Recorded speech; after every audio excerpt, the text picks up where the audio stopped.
Andito ako sa palengke para bumili ng buko, hindi para ilagay sa yelo. Marami kasing nagsuggest na buko juice daw ang gamitin kong sabaw sa tinola.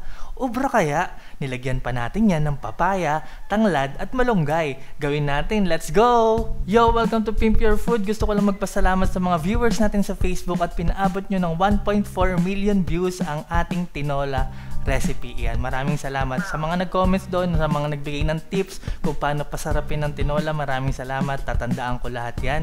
At syempre maraming suggestions doon.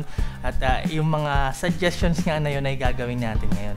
Ang unang suggestion ay maglagay daw ako ng tanglad. Tulad ng sinabi ko, yung recipe na pinost ko, yun ang recipe ng aking kabataan, yung nakasanayan kong tinola, at hindi kami gumagamit ng tanglad doon, kaya hindi ako naglagay. Pero ngayon, sige, pagbibigyan ko kayo. Ayan, nag-isa ako ng aromatics, bawang sibuyas, luya, at syempre yung ating tanglad. Nilagay ko na yung ating manok.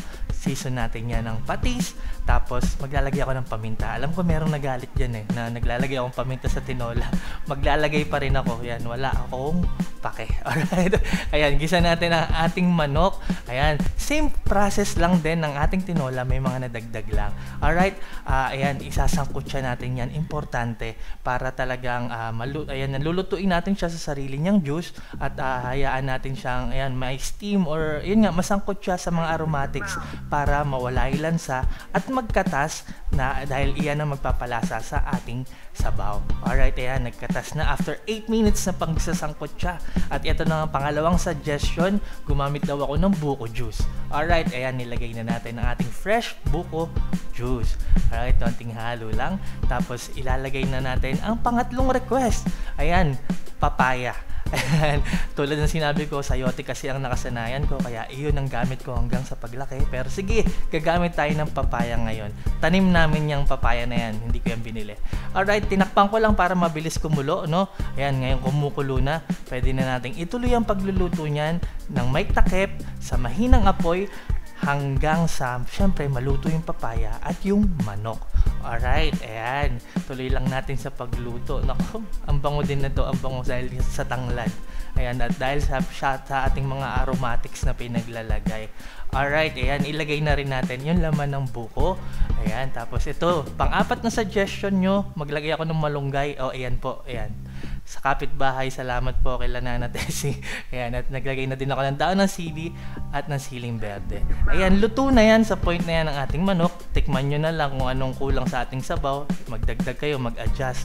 Ayan, dahil nga luto na yan, saglit na lang natin yan. Papakuluan, kahit mga 3 minuto, lumasa lang yung mga huling mga ingredients na ating nilagay. And now, look at that. Di ba? Napakadali lang din talaga. Anong masasabi ko? Ang masasabi ko lang, hindi na po ito classic na tinola dahil sa mga suggestions nyo, dahil sa buko juice na rin.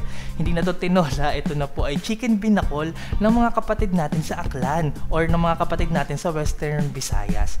Binakol na po ito. Yan, sa mga gustong sumubok nito, kahit although parang parehas lang sila ng tinola, magkaiba po ang lasa dahil ito fruity ang sabaw nito dahil sa buko juice at dahil na rin sa papaya. Ayan, pero masarap ba?